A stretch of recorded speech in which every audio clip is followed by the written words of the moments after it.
नमस्कार. इयत्ता 8वी विषय नागरिकशास्त्र या पाठ्यपुस्तकातील पाठ क्रमांक 3 केंद्रीय कार्यकारी मंडळ या पाठाचा आपण काय करणार आहोत, अभ्यास करणार आहोत. मागील पाठामध्ये आपण संसदेची रचना आणि कार्यपद्धती समजून घेतलेली आहे. आता आपण या पाठामध्ये केंद्रीय कार्यकारी मंडळाचा काय करणार आहोत, अभ्यास करणार आहोत.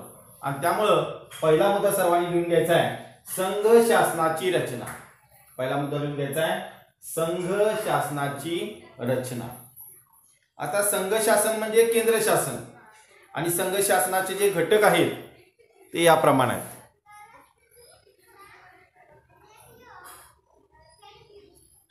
सुरुवातीला संघ शासनाच्या खाली प्रमुख संघ शासनाचे राष्ट्रपती, दोन विभाग कायदे मंडळ आणि कार्यकारी मंडळ, आणि त्यानंतर कायदे मंडळाचे दोन विभाग लोकसभा राज्यसभा आणि कार्यकारी मंडळ त्यामध्ये प्रधानमंत्री व त्यांचे मंत्रिमंडळ. कायदे मंडळ, कार्यकारी मंडळ, न्यायमंडळ, कायदे मंडळ, कार्यकारी मंडळ आणि न्यायमंडळ या शासन संस्थेच्या 3 शाखा असतात आणि जनतेचे हित लक्षात घेऊन जनतेच्या कल्याणासाठी ते काम करतात. हे आपल्याला माहीतच आहे. संसदीय शासन पद्धतीत कार्यकारी मंडळ कायदे मंडळाचा भाग असते आणि ते कायदे मंडळाला जबाबदार असते. या कार्यकारी मंडळात कोणाचा समावेश असतो, संविधानात त्यावर कोणत्या तरतुदी आहेत, कार्यकारी मंडळ लोकांच्या हितासाठी धोरणांची आखणी कशी करते इत्यादी बाबी कार्यकारी मंडळ समजून घेताना आपल्याला माहिती करून घ्यायच्या आहेत. भारताच्या केंद्रीय कार्यकारी मंडळामध्ये राष्ट्रपती, प्रधानमंत्री आणि मंत्रिमंडळ यांचा समावेश असतो. भारताच्या केंद्रीय कार्यकारी मंडळामध्ये राष्ट्रपती, प्रधानमंत्री आणि मंत्रिमंडळाचा समावेश असतो.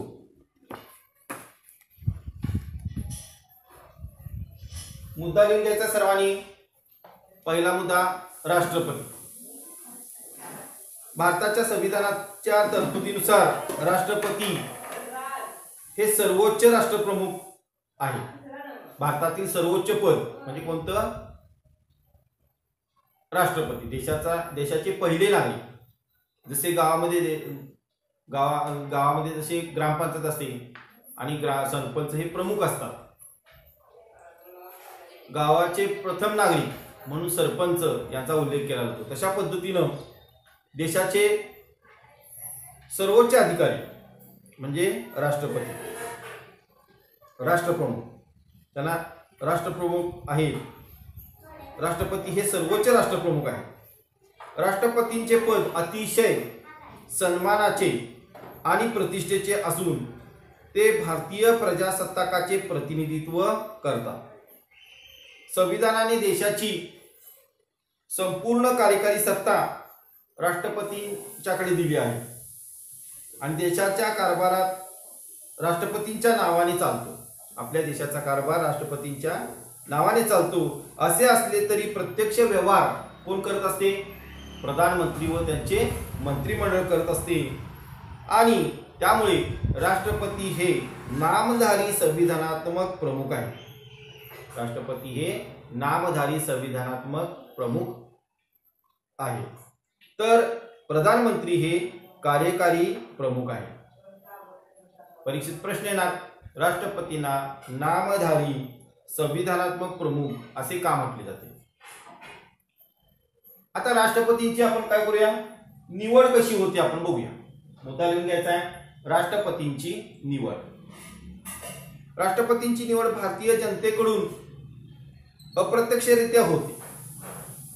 कारण भारतातील सर्वसामान्य मतदार राष्ट्रपतींना थेट निवडून देत नाही, तर त्यांनी निवडलेले जे संसदेमध्ये सदस्य आहेत आणि विधानसभा सदस्य आहेत या सर्व सदस्यांकडून राष्ट्रपती निवडले जातात.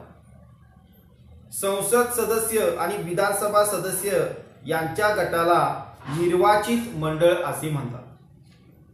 राष्ट्रपतींचा कार्यकाल हा 5 वर्षाचा असतो. राष्ट्रपतींचा कार्यकाल किती वर्षाचा असतो?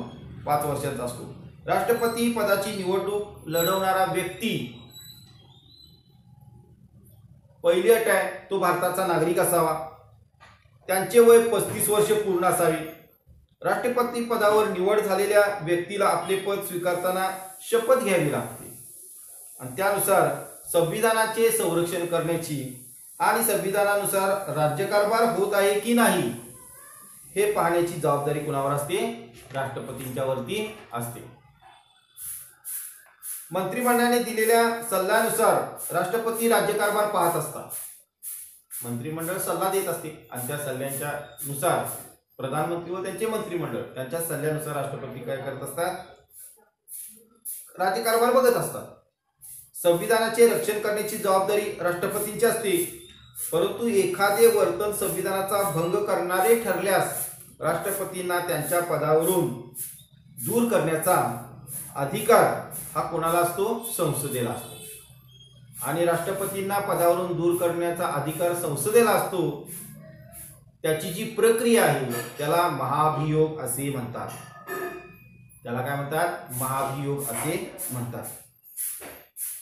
राष्ट्रपतींकडून संविधानाचा भंग झालेला असल्यास तसा आरोप कोणतेही एक सभागृह ठेवते. दोन्ही सभागृहात विशेष बहुमताने म्हणजे 2/3 बहुमताने ठराव संमत होणे आवश्यक असते आणि त्यानंतरच राष्ट्रपतींना त्यांच्या पदावरून काय केले जाते? दूर केले जाते. पुढचा मुद्दा आपण बघूया. राष्ट्रपतींची कार्ये आणि अधिकार. राष्ट्रपतींची कार्ये आणि अधिकार. संविधानाने राष्ट्रपतींना अनेक कार्ये त्याचबरोबर अधिकार दिलेले आहेत. ते पुढील प्रमाणे आहे. 1. संसदेचे अधिवेशन बोलवणे, स्थगित करणे, संसदेला संदेश पाठवणे, लोकसभा मुदतीनंतर किंवा मुदतीपूर्वी बरखास्त करणे हे सर्व अधिकार राष्ट्रपतींना असतात. 2. लोकसभा व राज्यसभा यांनी संमत केलेले विधेयकावर राष्ट्रपतींची स्वाक्षरी आवश्यक असते. त्यांच्या स्वाक्षरीशिवाय विधेयकाचे रूपांतर कायद्यात होत नाही. नंबर 3 प्रधानमंत्र्यांची नेमणूक राष्ट्रपती करतात व त्यांनी सुचवलेल्या व्यक्तीची मंत्रिपदावर नेमणूक राष्ट्रपती करतात. प्रधानमंत्र्यांची नेमणूक राष्ट्रपती करतात व त्यांनी सुचवलेल्या व्यक्तींची मंत्रिपदावर नेमणूक हे राष्ट्रपती करतात. नंबर 4 सर्वोच्च आणि उच्च न्यायालयाच्या न्यायाधीशाची नेमणूक राष्ट्रपती करतात. त्याप्रमाणे सर्व राज्यांचे राज्यपाल, मुख्य निवडणूक आयुक्त, अन्य महत्त्वाच्या पदावरील व्यक्तींची नेमणूक ही सुद्धा राष्ट्रपती करत असतात. नंबर 5 राष्ट्रपती संरक्षण दलाचे सर्वोच्च प्रमुख असतात. नौदल, वायुदल इथे जे 3 विभाग आहेत सैन्याचे,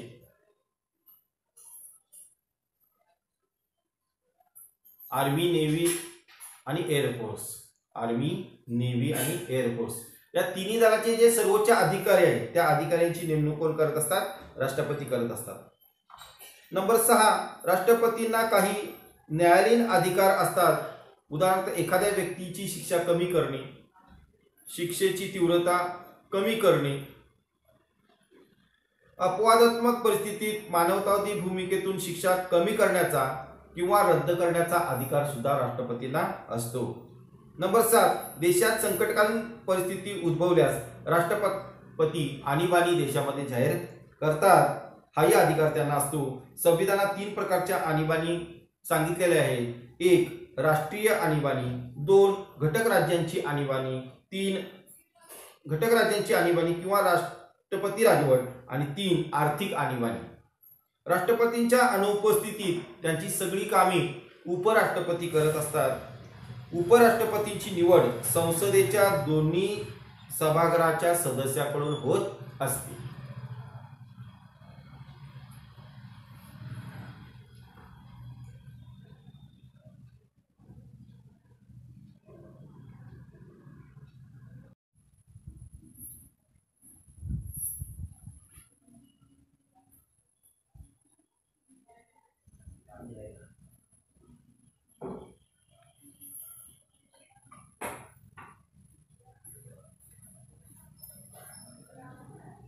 पुढचा मुद्दा आपण बघूया, प्रधानमंत्री आणि मंत्रिमंडळ.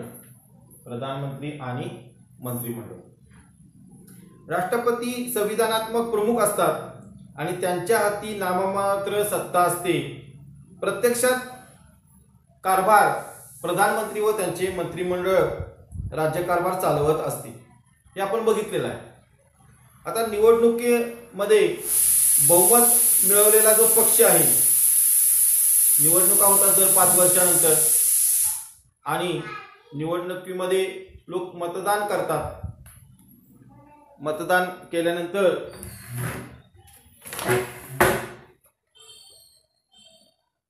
हा मतदान कक्ष आहे. या मतदान कक्षात येऊन लोक मतदान करतात, आपले प्रतिनिधी निवडतात आणि दर 5 वर्षानंतर ही निवडणूक होते आणि आपले प्रतिनिधी निवडल्यानंतर संसदेमध्ये हे प्रतिनिधी जातात आणि संसदेमध्ये जी सदस्य संख्या आहे त्यामध्ये बहुमत ज्या पक्षाला मिळालेला आहे अशा पक्षाचे सर्व सदस्य एकत्र येऊन प्रधानमंत्र्यांची नेमणूक करतात. त्यानंतर पक्षातील प्रधानमंत्र्यांचा विश्वासू सहकाऱ्यांचा आणि प्रधानमंत्र्यांच्या मंत्रिमंडळात त्यामध्ये समावेश होतो. प्रधानमंत्री व अन्य मंत्री संसदेचे सदस्य असणे आवश्यक असते. तसे जर नसल्यास 6 वर्ष महिन्याच्या आत संसदेचे सदस्यत्व मिळवावे लागते. प्रधानमंत्री व त्यांचे मंत्रिमंडळ खऱ्या अर्थाने राज्यकारभार करत असतात.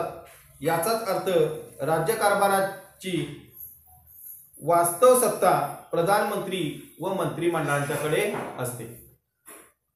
पहिला मुद्दा आपण बघूया, प्रधानमंत्र्यांची कार्य.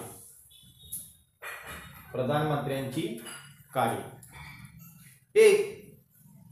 प्रधानमंत्र्यांना सर्वप्रथम आपले मंत्रिमंडळ तयार करावे लागते. वेगवेगळी जी खाते आहेत, कृषी मंत्री, आरोग्य मंत्री, ही जी वेगवेगळी खाते आहेत त्या खात्यामध्ये सुरुवातीला मंत्रिमंडळ तयार करावे लागते. प्रधानमंत्री आपल्या पक्षातील विश्वासू सहकाऱ्यांना प्राधान्य देतातच, पण त्याचबरोबर प्रशासकीय अनुभव, राज्यकारभाराचे कौशल्य, कार्यक्षमता, विषयातील तज्ञता या सगळ्याचा विचार करून मंत्री निवडताना केला जातो. हे सगळे गुण बघितले जातात आणि त्यानंतर मंत्री निवडले जातात. मंत्रिमंडळात कोणाचा समावेश करायचा हे ठरल्यानंतर प्रधानमंत्री त्यांच्यात खात्यांचे वाटप करण्याचे काम करतात. म्हणजे खाते वाटप प्रधानमंत्री मंत्र्यांना करतात. नंबर 3, प्रधानमंत्री मंत्रिमंडळाचे नेतृत्व करतात. मंत्रिमंडळाच्या सर्व बैठका प्रधानमंत्र्यांच्या अध्यक्षतेखाली होतात. नंबर 4, खाते वाटप झाल्यानंतर विविध खात्यामध्ये सुसूत्रता राखणे, खात्यामधील परस्परांचे सहकार्य करणे किंवा परस्पर सहकार्य वाढवणे, खात्याचा कारभार कार्यक्षम होत आहे की नाही इत्यादी पाहणे, ही सगळी कामे प्रधानमंत्र्यांना पार पाडावी लागत असतात. नंबर 5, आंतरराष्ट्रीय क्षेत्रात देशाची प्रतिमा उंचवण्यास जागतिक लोकमत आपल्याला अनुकूल होण्यासाठी प्रयत्न करणे. यानंतर देशातील जनतेला आश्वासित करणे. याचबरोबर आपत्ती काळात आपत्तीग्रस्तांच्या बाजूने खंबीरपणे उभे राहणे. नैसर्गिक आपत्ती येते किंवा इतर आपत्ती येतात, मानवनिर्मित सुद्धा आपत्ती असते, तर या आपत्तीच्या काळात आपत्तीग्रस्तांच्या बाजूने खंबीरपणे उभे राहणे इत्यादी भूमिका प्रधानमंत्र्यांना पार पाडावी लागत असते. अशा प्रकारची कार्ये प्रधानमंत्री करत असतात. पुढचा मुद्दा आपण बघूया, मंत्रिमंडळाचे कार्य, मंत्रिमंडळाचे कार्य एक, संसदीय शासन पद्धतीत मंत्रिमंडळ कायद्याच्या निर्मितीत पुढाकार घेते, आराखडा तयार करून त्यावरती चर्चा करते, नंतर संसदेच्या सभागृहात मांडत असतात आणि मंत्रिमंडळ सर्व महत्त्वाच्या प्रश्नावरती काय करत असतात, चर्चा करत असतात आणि चर्चा करून त्यावरती निर्णय घेत असतात. नंबर 2, शिक्षण, शेती, उद्योग, आरोग्य, परराष्ट्र व्यवहार अशा अनेक विषयावरती मंत्रिमंडळ एका निश्चित धोरण किंवा कार्यकारी दिशा ठरवावी लागते. मंत्रिमंडळाने ठरवलेल्या धोरणात्मक संवेदनाला संसदेला विश्वासात घ्यावे लागते आणि त्यामुळे मंत्रिमंडळातील मंत्री आपल्या खात्याचे धोरण संसदेत मांडून त्यावरती चर्चा घडवून आणून संसदेकडून मंजूर करून घेण्याचा प्रयत्न करत असतात. नंबर 3, मंत्रिमंडळाची मुख्य जबाबदारी धोरणाच्या अंमलबजावणीची असते. संसदेने धोरणांना किंवा कायद्याच्या प्रस्तावांना मान्यता दिली की मंत्रिमंडळ त्यांची अंमलबजावणी करते. पुढचा मुद्दा सर्वांनी लिहून घ्यायचा आहे.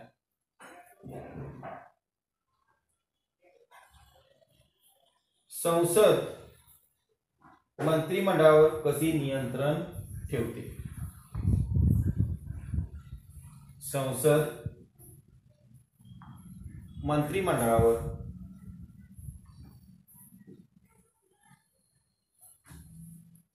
कसे नियंत्रण ठेवते.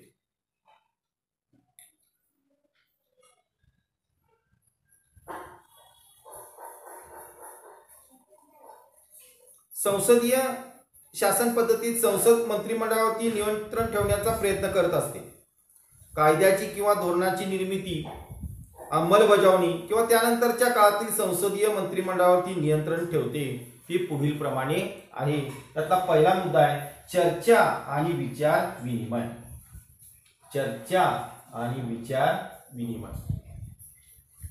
आता कायद्याच्या निर्मितीच्या दरम्यान संसद सदस्य काय करतात, चर्चा करतात, वेगवेगळ्या विषयावरती विचार विनिमय करतात आणि मंत्रिमंडळाला धोरणातील अथवा कायद्यातील त्रुटी दाखवून देतात. कायदा निर्दोष होण्याच्या दृष्टीने चर्चा खूप महत्वाची असते. नंबर 2 आहे प्रश्न उत्तरे. संसदेचे अधिवेशन चालू असताना, कामकाज सुरू असताना संसद सदस्य प्रश्न विचारतात आणि प्रश्नांची उत्तरे संसद सदस्यांनी विचारलेल्या प्रश्नांनी सुरुवात होते आणि मंत्र्यांनी सुद्धा काय करावे लागतात, संबंधित जे खात्याचे मंत्री असतात त्यांना समाधानकारक उत्तरे द्यावी लागतात. अशा प्रकारे प्रश्नोत्तरेमध्ये प्रभावी अशी चर्चा होते. काही वेळेला शासनावरती टीका करणे, विविध समस्यावर प्रश्न मांडणे हे या दरम्यान होते. मंत्र्यांच्या उत्तराने समजा समाधान झाले नाही तर वाद निर्माण होतात. आपला निषेध व्यक्त करण्यासाठी काही वेळेस संसद सदस्य काय करत असतात, सभात्याग करतात किंवा घोषणा देत सभागृहाच्या मध्यवर्ती ठिकाणी येतात. मध्यवर्ती ठिकाणी ते जमा होतात. पुढचा मुद्दा आहे शून्य प्रहार. पुढचा मुद्दा आहे शून्य प्रहार. शून्य प्रहार म्हणजे दुपारी 12 वाजता शून्य प्रहार, दुपारचे 12 वाजले की शून्य प्रहार म्हणून ओळखला जातो. आता या काळात सार्वजनिक दृष्ट्या काही महत्त्वाच्या प्रश्नावरती चर्चा घडवून आणण्यात येते. आणि शेवटचा चौथा मुद्दा लिहून घ्यायचा आहे अविश्वासाचा ठराव. मंत्रिमंडळावर नियंत्रण ठेवण्याचा हा एक प्रभावी मार्ग आहे. लोकसभेमध्ये जोपर्यंत बहुमत असते तोपर्यंत सरकार कार्य करू शकते. हे बहुमत संसद सदस्यांनी काढून घेतल्यास सरकार किंवा कायदेमंडळ सत्तेवरती राहू शकत नाही. लोकसभेमध्ये बहुमत ज्या पक्षाला आहे, जोपर्यंत बहुमत आहे तोपर्यंत पक्ष काय करत असतो, काम करत असतो. पण बहुमत जर सदस्यांनी काढून घेतली तर मंत्रिमंडळ सत्तेवरती राहू शकत नाही. आमचा मंत्रिमंडळावर विश्वास नाही, आमचा मंत्रिमंडळावर विश्वास नाही असे म्हणून संसद सदस्य अविश्वासाचा ठराव मांडू शकतात. तो बहुमताने संमत झाल्यास मंत्रिमंडळाला राजीनामा द्यावा लागतो. मंत्रिमंडळाला राजीनामा द्यावा लागतो. कार्यकारी मंडळाच्या नियंत्रणाखाली मोठी नोकरशाही असते. नोकरशाहीच्या रचनेचा अभ्यास आपल्याला काय करायचा आहे, 6व्या प्रकरणात करायचा आहे. धन्यवाद.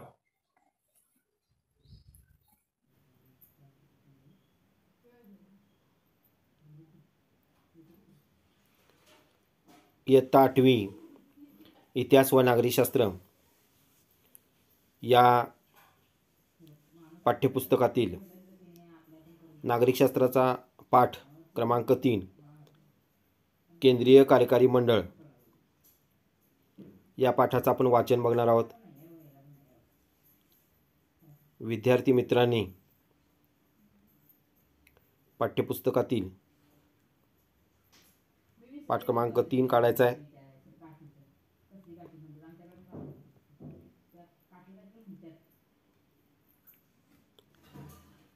प्रकरण क्रमांक 3 केंद्रीय कार्यकारी मंडळ.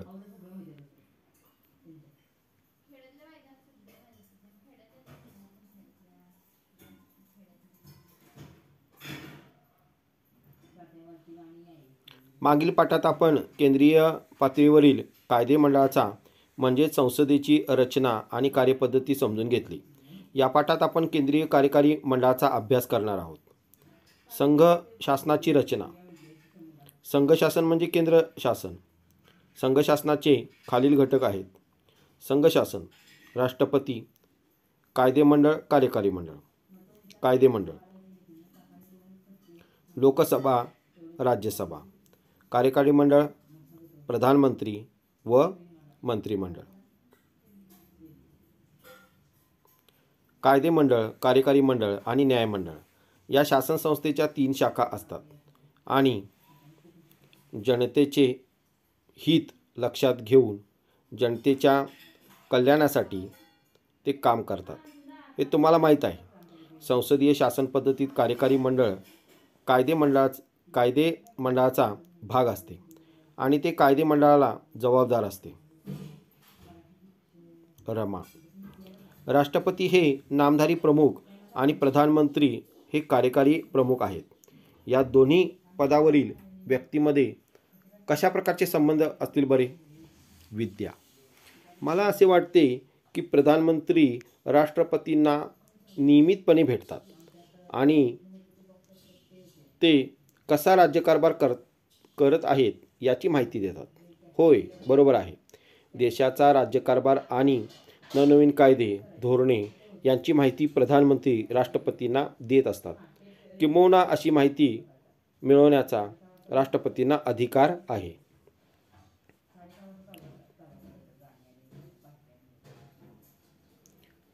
या कार्यकारी मंडळात कोणाचा समावेश असतो? संविधानात बाबत कोणत्या तरतुदी आहेत? कार्यकारी मंडळ लोकांच्या हितासाठी धोरणांची आखणी कशी करते? इत्यादी बाबी कार्यकारी मंडळ समजून घेताना आपल्याला माहीत करून घ्यायच्या आहेत. भारताच्या केंद्रीय कार्यकारी मंडळात राष्ट्रपती, प्रधानमंत्री आणि मंत्रिमंडळ यांचा समावेश होतो. राष्ट्रपती. भारताच्या संविधानातील तरतुदीनुसार राष्ट्रपती हे सर्वोच्च राष्ट्रप्रमुख आहेत. राष्ट्रपतीचे पद अतिशय सन्मानाचे आणि प्रतिष्ठेचे असून ते भारतीय प्रजासत्ताकाचे प्रतिनिधित्व करतात. संविधानाने देशाची संपूर्ण कार्यकारी सत्ता राष्ट्रपतींना दिली आहे. देशाचा राज्यकारभार राष्ट्रपतींच्या नावाने चालतो. असे असले तरी प्रत्यक्ष व्यवहारात प्रधानमंत्री आणि मंत्रिमंडळ राज्यकारभार करते. म्हणूनच राष्ट्रपती हे नामधारी संविधानात्मक प्रमुख आहेत, तर प्रधानमंत्री हे कार्यकारी प्रमुख आहेत. राष्ट्रपतींची निवड. राष्ट्रपतींची निवड भारतीय जनतेकडून अप्रत्यक्षरित्या होते. भारतातील सर्वमान्य मतदार राष्ट्रपतींना थेटपणे निवडून देत नाहीत, तर त्यांनी निवडलेल्या संसद सदस्याकडून आणि विधानसभा सदस्याकडून राष्ट्रपती निवडले जातात. संसद सदस्य आणि विधानसभा सदस्यांच्या या गटाला निर्वाचित मंडळ असे म्हणतात. राष्ट्रपतींचा कार्यकाल 5 वर्षाचा असतो. राष्ट्रपती पदाची निवडणूक लढवणारी व्यक्ती भारतीय नागरिक असली पाहिजे. तिचे वय 35 वर्ष पूर्ण असले पाहिजे. राष्ट्रपती पदावर निवड झालेल्या या व्यक्तीला आपले पद स्वीकारताना शपथ घ्यावी लागते. त्यानुसार संविधानाचे रक्षण करण्याची आणि संविधानानुसार राज्यकारभार होत आहे की नाही हे पाहण्याची जबाबदारी राष्ट्रपतीवर असते. प्रधानमंत्री व मंत्रिमंडळाने दिलेल्या सल्ल्यानुसार राष्ट्रपती राज्यकारभार करतात. संविधानाचे रक्षण करण्याची जबाबदारी राष्ट्रपतीवर असते, परंतु त्यांचे एखादे वर्तन संविधानाचा भंग करणारे ठरल्यास राष्ट्रपतींना त्यांच्या पदावरून दूर करण्याचा अधिकार संसदेला असतो. या प्रक्रियेला महाभियोग प्रक्रिया असे म्हणतात. राष्ट्रपतीकडून संविधानाचा भंग झालेला असल्यास तसा आरोप कोणतेही एक सभागृह ठेवते व त्या आरोपाची चौकशी दुसरे सभागृह करते. दोन्ही सभागृहांच्या विशेष बहुमताने 2/3 ठराव संमत होणे आवश्यक असते. त्यानंतर राष्ट्रपती पदावरून दूर होतात. राष्ट्रपतींची कार्ये व अधिकार. संविधानाने राष्ट्रपतींना अनेक कार्ये दिली आहेत. त्यापैकी काही कार्ये पुढीलप्रमाणे: 1. संसदेचे अधिवेशन बोलवणे, स्थगित करणे, संसदेला संदेश पाठवणे, लोकसभा मुदतीनंतर किंवा मुदतीपूर्वी बरखास्त करणे हे सर्व अधिकार राष्ट्रपतींना असतात. 2. लोकसभा व राज्यसभा यांनी संमत केलेल्या विधेयकावर राष्ट्रपतींची स्वाक्षरी आवश्यक असते. त्यांच्या स्वाक्षरीशिवाय विधेयकाचे कायद्यात रूपांतर होत नाही. प्रधानमंत्र्यांची नेमणूक राष्ट्रपती करतात व त्यांनी सुचवलेल्या व्यक्तींची मंत्रिपदावर नेमणूक राष्ट्रपती करतात. सर्वोच्च आणि उच्च न्यायालयाच्या न्यायाधीशांची नेमणूक राष्ट्रपती करतात. त्याचप्रमाणे सर्व राज्यांचे राज्यपाल, मुख्य निवडणूक आयुक्त व अन्य महत्त्वाच्या पदावरील व्यक्तींची नेमणूक राष्ट्रपती करतात. 5. राष्ट्रपती संरक्षण दलाचे सर्वोच्च प्रमुख असतात. युद्ध व शांतता याबाबतचे निर्णय राष्ट्रपती घेतात. राष्ट्रपतींना काही न्यायालयीन अधिकारही आहेत. उदाहरणार्थ, एखाद्या व्यक्तीची शिक्षा कमी करणे, शिक्षेची तीव्रता कमी करणे किंवा अपवादात्मक परिस्थितीत मानवतावादी भूमिकेतून शिक्षा कमी करण्याचा अथवा रद्द करण्याचा अधिकार राष्ट्रपतींना असतो. 7. देशात संकटकालीन परिस्थिती उद्भवल्यास राष्ट्रपतींना आणीबाणी जाहीर करण्याचे अधिकार असतात. संविधानात 3 प्रकारच्या आणीबाणी दिलेल्या आहेत. 1. राष्ट्रीय आणीबाणी. 2. घटक राज्यातील आणीबाणी व राष्ट्रपती राजवट. 3. आर्थिक आणीबाणी. राष्ट्रपतींच्या अनुपस्थितीत त्यांची कामे उपराष्ट्रपती पार पाडतात. उपराष्ट्रपतींची निवड संसदेच्या दोन्ही सभागृहाच्या सदस्याकडून होते. करून पहा. राष्ट्रपतींना दिल्या जाणाऱ्या शपथेचा नमुना मिळवा. शिक्षकांच्या मदतीने त्यांच्यातील आशय समजून घ्या. प्रधानमंत्री आणि मंत्रिमंडळ. राष्ट्रपती संविधानात्मक प्रमुख असतात. त्यांच्या हाती नाममात्र सत्ता असते व प्रत्यक्षात प्रधानमंत्री व त्यांचे मंत्रिमंडळ राज्यकारभार चालवते. हे आपणास माहीत आहे. प्रधानमंत्री कोणती कार्ये आणि भूमिका पार पाडतात हे आपण आता पाहू. निवडणुकीत बहुमत मिळालेला पक्ष आपल्या नेत्यांची प्रधानमंत्रीपदी निवड करायची हे ठरवतो. त्याच पक्षातील प्रधानमंत्र्यांच्या विश्वासू सहकाऱ्यांचा प्रधानमंत्र्यांच्या मंत्रिमंडळात समावेश होतो. प्रधानमंत्री व अन्य मंत्री संसदेचे सदस्य असणे आवश्यक असते. नसल्यास त्यांना 6 महिन्याच्या आत संसदेचे सदस्यत्व मिळवावे लागते. प्रधानमंत्री व त्यांचे मंत्रिमंडळ खऱ्या अर्थाने राज्यकारभार करत असते. याचाच अर्थ राज्यकारभाराची वास्तव सत्ता प्रधानमंत्री व मंत्रिमंडळाकडे असते. प्रधानमंत्र्यांची कार्ये. प्रधानमंत्र्यांना सर्वप्रथम आपले मंत्रिमंडळ तयार करावे लागते. प्रधानमंत्री आपल्या पक्षातील विश्वासू सहकाऱ्यांना प्राधान्य देतातच, पण त्याचबरोबर प्रशासकीय अनुभव, राज्यकारभाराचे कौशल्य, कार्यक्षमता, विषयातील तज्ज्ञता याचाही विचार मंत्री निवडताना केला जातो. 2. मंत्रिमंडळात कोणाचा समावेश करायचा हे ठरल्यानंतर प्रधानमंत्री त्यांच्यात खात्यांचे वाटप करण्याचे काम करतात. प्रधानमंत्री मंत्रिमंडळाचे नेतृत्व करतात. मंत्रिमंडळाच्या सर्व बैठका प्रधानमंत्र्यांच्या अध्यक्षतेखाली होतात. 4. खातेवाटप झाल्यानंतर विविध खात्यामध्ये सुसूत्रता राखणे, खात्यामधील परस्पर सहकार्य वाढवणे, खात्यांचा कारभार कार्यक्षमतेने होत आहे की नाही हे पाहणे इत्यादी कामे प्रधानमंत्र्यांना पार पाडावी लागतात. 5. राष्ट्रीय क्षेत्रात देशाची प्रतिमा उंचावण्यास जागतिक लोकमत असलेल्या अनुकूल होण्यासाठी प्रयत्न करणे, देशातील जनतेला आश्वस्त करणे, आपत्तीच्या काळात आपत्तीग्रस्तांच्या बाजूने खंबीरपणे उभे राहणे इत्यादी भूमिका प्रधानमंत्री पार पाडू शकतात. माहीत आहे का तुम्हाला? तुम्ही जम्बो मंत्रिमंडळ असा शब्द ऐकला आहे का? याचा अर्थ खूप मोठे मंत्रिमंडळ. आपल्या देशात मंत्रिमंडळाचा आकार मोठा ठेवण्याकडे कल होता. मंत्रिमंडळ मर्यादित आकारमानाचे असावे म्हणून संविधानात दुरुस्ती करण्यात आली. त्यानुसार मंत्रिमंडळाची संख्या लोकसभेच्या एकूण सदस्य संख्येच्या 15% अधिक असणार नाही असे निश्चित करण्यात आले.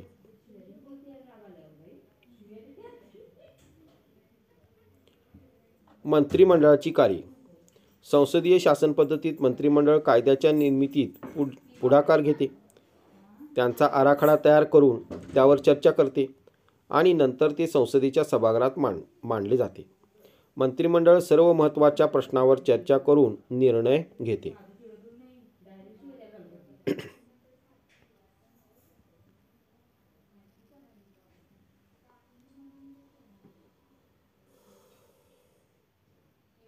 दोन. शिक्षण, शेती, उद्योग, आरोग्य, परराष्ट्र व्यवहार अशा अनेक विषयावर मंत्रिमंडळाला एक निश्चित धोरण किंवा कार्याची दिशा ठरवावी लागते. मंत्रिमंडळाने ठरवलेल्या धोरणाबाबत संसदेला विश्वासात घ्यावे लागते. त्यामुळे मंत्रिमंडळातील मंत्री आपापल्या खात्याचे धोरण संसदेत मांडून त्यावर चर्चा घडवून आणून संसदेकडून ते मंजूर करून घेण्याचा प्रयत्न करतात. मंत्रिमंडळाची मुख्य जबाबदारी धोरणाच्या अंमलबजावणीची असते. संसदेने धोरणांना किंवा कायद्याच्या प्रस्तावांना मान्यता दिली की मंत्रिमंडळ त्याची अंमलबजावणी करते. संसद मंत्रिमंडळावर कसे नियंत्रण ठेवते? संसदीय शासन पद्धतीत संसद मंत्रिमंडळावर नियंत्रण ठेवण्याचे प्रयत्न करत असते. कायद्याची किंवा धोरणांची निर्मिती, अंमलबजावणी व त्यानंतरच्या काळात ही संसद मंत्रिमंडळावर नियंत्रण ठेवते. या नियंत्रणाचे काही मार्ग पुढीलप्रमाणे. 1. चर्चा आणि विचारविनिमय.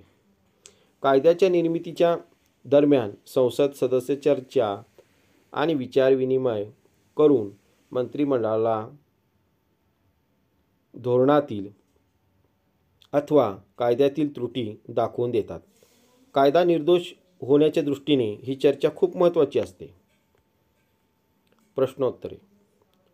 संसदेचे अधिवेशन चालू असताना कामकाजाची सुरुवात संसद सदस्यांनी विचारलेल्या प्रश्नांनी होते.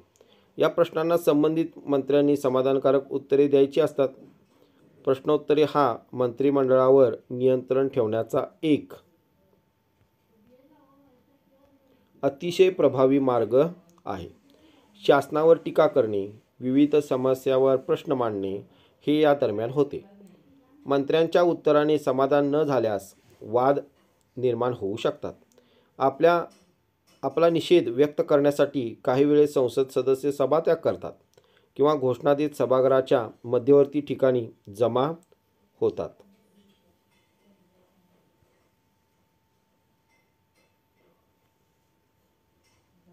3. शून्य प्रहार. अधिवेशन काळातील दुपारी 12चा काळ शून्य प्रहार म्हणून ओळखला जातो. या काळात सार्वजनिकदृष्ट्या कोणत्याही महत्त्वाच्या प्रश्नावर चर्चा घडवून आणता येते. 4. अविश्वासाचा ठराव. मंत्रिमंडळावर नियंत्रण ठेवण्याचा हा एक अत्यंत प्रभावी मार्ग आहे. लोकसभेत जोपर्यंत बहुमत असते तोपर्यंत सरकार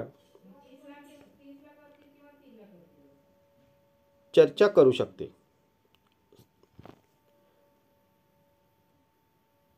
लोकसभेत जोपर्यंत बहुमत असते तोपर्यंत सरकार कार्य करू शकते. हे बहुमत संसद सदस्यांनी काढून घेतल्यास सरकार किंवा मंत्रिमंडळ सत्तेवर राहू शकत नाही. आमचा मंत्रिमंडळावर विश्वास नाही असे म्हणून संसद सदस्य अविश्वासाचा ठराव मांडू शकतात. तो बहुमताने संमत झाल्यास मंत्रिमंडळाला राजीनामा द्यावा लागतो. सांगा पाहू, संसद सदस्यांना चर्चेत प्रभावी सहभाग घेता यावा म्हणून त्यांनी काय केले पाहिजे?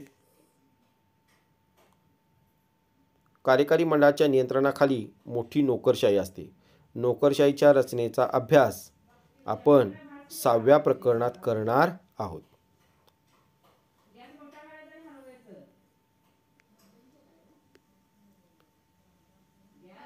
या पाठाच्या खाली स्वाध्याय दिलेला आहे. स्वाध्यायामध्ये प्रश्न 5वा बघा, पुढील संकल्पना चित्र पूर्ण करा. त्यामध्ये भारताच्या राष्ट्रपतींची कार्ये हा कॉलम तुम्हाला करायचा आहे. जसा चौकोन तिथे दिलेला आहे, चौकोन तुम्ही काढायचा आहे. जशी बाण दाखवून तुम्ही मुद्दे दिलेले आहेत, प्रत्येक ठिकाणी 2-2 ओळी दिलेल्या आहेत, त्याप्रमाणे त्या ठिकाणी भरायचं आहे. सर्व प्रश्न सोडवणे आवश्यक आहे. विद्यार्थी मित्रांनी स्वाध्याय हा पूर्ण करायचा आहे. पाठाच्या शेवटी काही उपक्रम दिलेले आहेत, तेही उपक्रम सोडवायचे आहेत. आणि या ठिकाणी QR कोड दिलेला आहे. या QR कोडचा वापर करून पाठाविषयी अधिक माहिती तुम्ही मिळवायची आहे. तर आज आपण नागरिकशास्त्र या विषयातील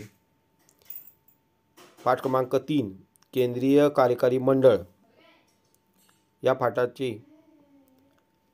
पाठाची आपण काय केलेलं आहे, सविस्तर माहिती घेतलेली आहे.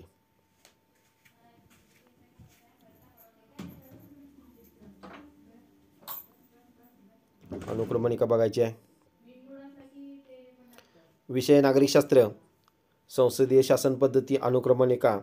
यामधील पाठ क्रमांक 3 आपण बघितला, केंद्रीय कार्यकारी मंडळ. धन्यवाद.